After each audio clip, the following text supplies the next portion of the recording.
c'est essentiellement des performances musicales qui sont filmées, mais c'est autant des performances musicales de ma part que des performances de Jérémia, parce que c'est pas tout le temps, mais c'est souvent des séquences, c'est one shot, quoi, sans cut. Et du coup, on avait cette contrainte que parfois, moi, j'étais hyper content de ma performance. Et lui était, ah non, pour moi, c'est pas bon. Et parfois, pour lui, c'était super. Et moi, j'étais, non, c'est pas bon. Je me suis planté dans les mots. Ou j'aimais pas trop à ce moment-là.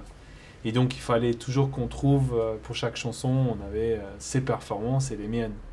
Et il fallait trouver celles qui allaient ensemble.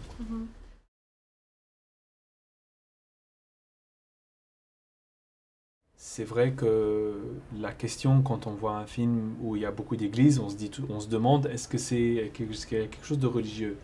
Et c'est vrai qu'il y a un côté un peu mystique dans ce que je cherche par rapport au chant. Parce que c'est avant. Il faut aussi comprendre que c'est vraiment un film sur le chant et sur la résonance de la voix. Et sur la trace de la voix dans le temps et dans l'espace. C'est pour ça qu'on a choisi ces endroits-là.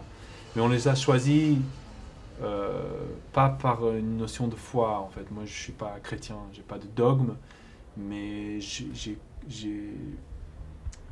pense presque, parfois je dis que c'est peut-être un peu prétentieux, mais je le dis d'une façon légère, je fais de la musique religieuse pour les gens qui n'ont pas de religion, en fait.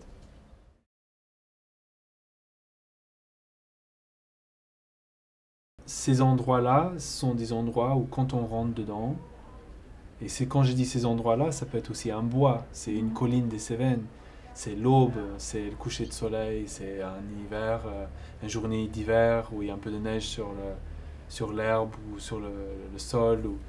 C'est ces moments-là qu'on cherche parce elles semblent pouvoir capturer ces moments qui nous glissent perpétuellement entre les mains, en fait.